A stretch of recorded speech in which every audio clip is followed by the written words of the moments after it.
Hi hello నమస్తే welcome to BRK. నేను మానస. ఈరోజు మనతో పాటు ఉన్నారు లైఫ్ కోచ్ మరియు సోషల్ యాక్టివిస్ట్ మనోజ నామల్ గారు ఉన్నారు. వారితో మాట్లాడతాం. Hi ma'am. హాయ్ అమ్మా. మ్యామ్, రీసెంట్గా కాకినాడలో జరిగింది కదా, ప్రసాద్ మాధురి వాళ్ళు ఆల్రెడీ దంపతులు, వాళ్ళిద్దరికి పిల్లలు కూడా. సో ఈమె మాధురి అనే ఆమె ఏం చేసిందో, ఒక అక్రమ సంబంధం పెట్టుకుంది సురేష్ అనే వ్యక్తితో. అసలు ఈ అక్రమ సంబంధం పెట్టుకోవడానికి కారణం ఏంటంటారు మేడం? అతను మాధురి అలాగే ఈ అక్రమ సంబంధం పెట్టుకున్న సురేష్, వీళ్ళిద్దరి మధ్య మనస్పర్ధాలు వచ్చి అతనికి కోపం వచ్చి, అంటే వీళ్ళ హస్బెండ్ లేని టైంలో చూసి వీళ్ళిద్దరు నైట్ షిఫ్ట్ వెళ్ళారు.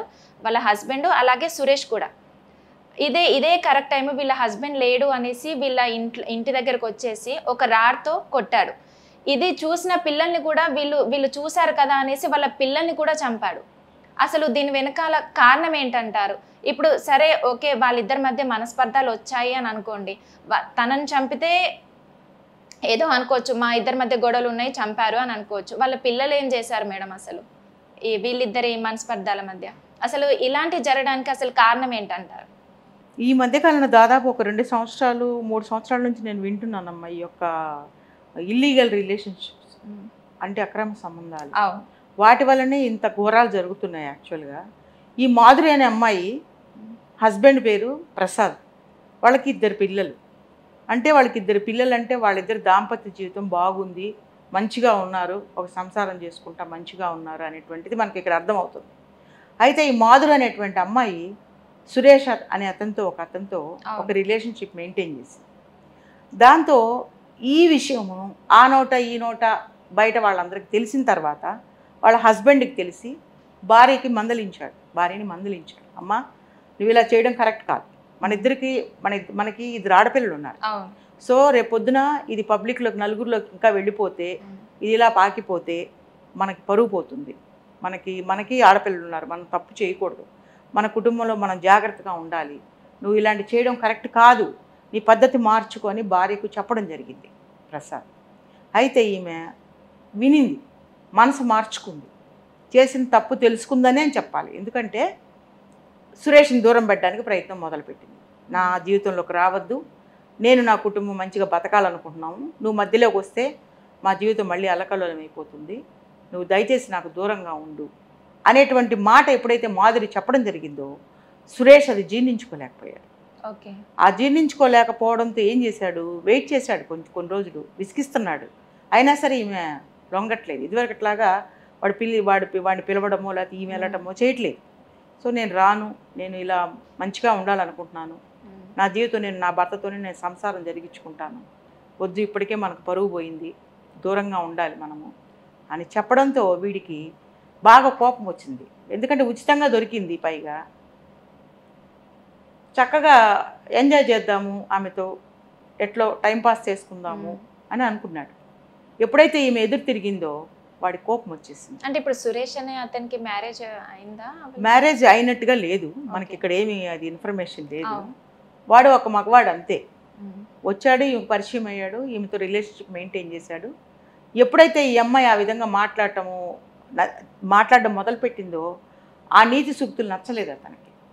ఎప్పుడైతే నచ్చలేదో చూశాడు ఒక సమయం కోసం. వాళ్ళ భర్త నైట్ షిఫ్ట్కి వెళ్ళినప్పుడు వెనక దారి నుంచి ఎలా వచ్చాడో, మొత్తానికి వాడికి దారి తెలియకుండా ఏమి ఉండదు కదా ఆ ఇంటికి రావడం వాడికి కొత్త కాదు కదా. వచ్చేసి భార్యని కాదు మాధురిని కొట్టడం జరిగింది. రాడ్ తీసుకొని కొట్టాడు. ఆ పిల్లలు అడ్డం వచ్చేసరికి వాళ్ళను కూడా విచక్షణ రహితంగా వాళ్ళని రాడ్తో కొట్టి వాళ్ళను కూడా చంపేయడం, వాళ్ళు అడ్డం వచ్చారని చెప్పి వాళ్ళని కూడా అతి దారుణంగా వాళ్ళ గుండెల మీద కాలు పెట్టి తొక్కి ఆ రిబ్స్ అన్ని విరిగిపోయేలాగా అత్యంత పాశవికంగా వాళ్ళని చంపడం జరిగింది. ఇంత భయంకరమైనటువంటి జీవితం మొదలుపెట్టిందే మాధురి. ఎందుకంటే మాధురి ఈరోజు కనుక సురేష్తో రిలేషన్షిప్లో లేకపోయినట్లయితే ఆ బిడ్డలకి ఈ పరిస్థితి వచ్చే ఉండే కాదు. ఏ తప్పు చేయని ఆ బిడ్డలు కేవలం మాధురి కడుపును పుట్టినందుకు గాను ఆ బిడ్డలు తమ ప్రాణాలను కోల్పోవడం జరిగింది. ఈ విషయంలో ప్రసాద్ని ఎంక్వైరీ చేయగా ఆయన మాధురి గురించి ఒక్క మాట కూడా తప్పుగా చెప్పడం జరగలేదు. ఏం చెప్తున్నాడు, పైగా నా భార్యని నా బిడ్డల్ని చంపేశారు ఎవరో వచ్చి, ఎందుకు చంపేశారు, అసలు ఏం జరిగింది, తన భార్య ఏం తప్పు చేసింది అన్న విషయాన్ని పోలీసుల దృష్టికి కూడా చెప్పినటువంటి ఒక మంచి వ్యక్తి మంచి మనసున్న వ్యక్తి ప్రసాద్.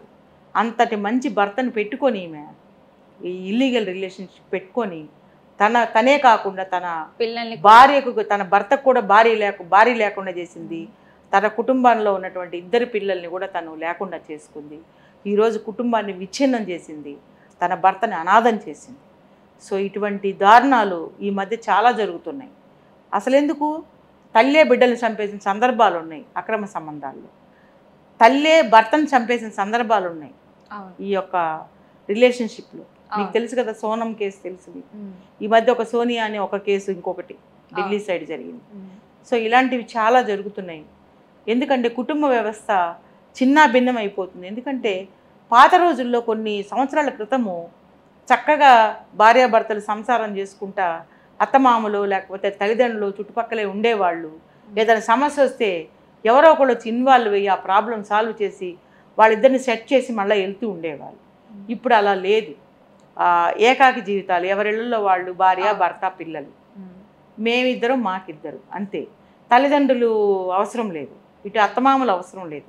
వాళ్ళ వరకు వాళ్ళు ఇండివిజువల్గా జీవించడం వల్ల క్వశ్చన్ చేసేవాళ్ళు లేరు.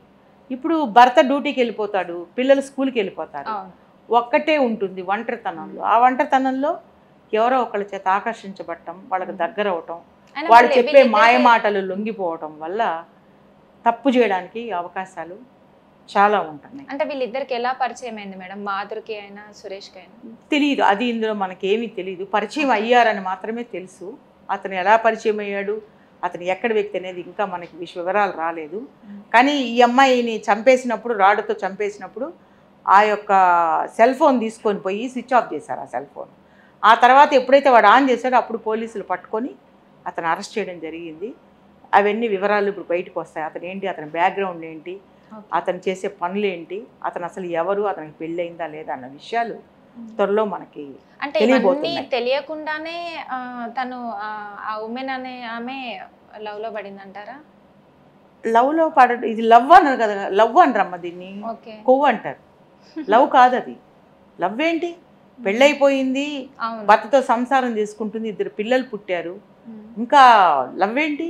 కుటుంబం ఒక పద్ధతిలో కుటుంబం ఫ్యామిలీని నడిపించుకోవాల్సినటువంటి వయసులో ఇంత స్టేజ్కి వచ్చాక 2 పిల్లలు పుట్టిన తర్వాత ఇంక భర్త అంటే సరిపడలేదనుకో, స్టార్టింగ్లో ఈమెకి ఏదైనా అఫైర్ ఉందనుకో, భర్తను వదిలేసి నీకు నాకు పడదయ్యా, ఇదిగో పలానా నేను ఒక అబ్బాయి నేను ఇష్టపడుతున్నాను, నువ్వు నాకు నచ్చలేదు, నా భావాలు నీకు నచ్చలేదు, నీ భావాలు నాకు నచ్చలేదు, నేను వెళ్ళి వేరే అతన్ని పెళ్లి చేసుకుంటాను అంటే అది ఓకే.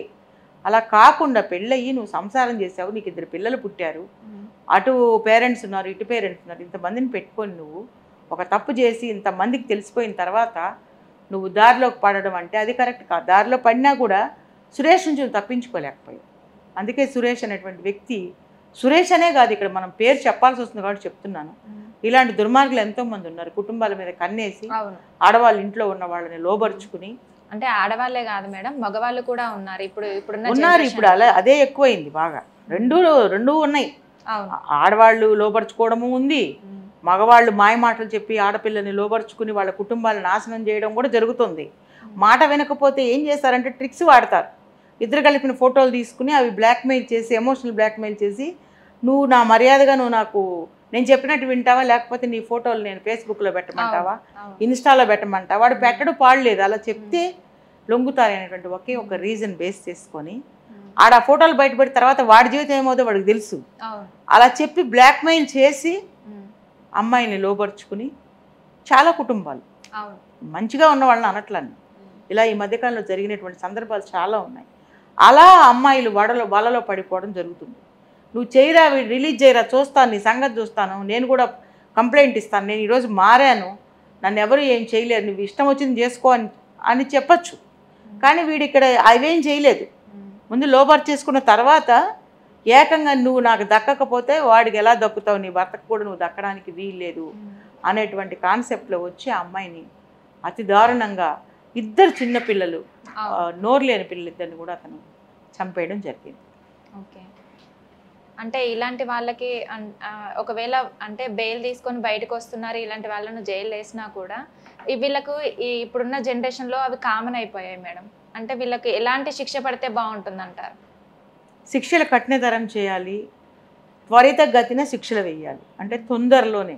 ఎందుకంటే ఎక్కువ డ్రాగ్ ఆన్ చేస్తే వాళ్ళు సపోర్ట్ తీసుకుని వాళ్ళు బయటికి రావడం జరుగుతుంది, బెయిల్ తీసుకొని రావడం జరుగుతుంది.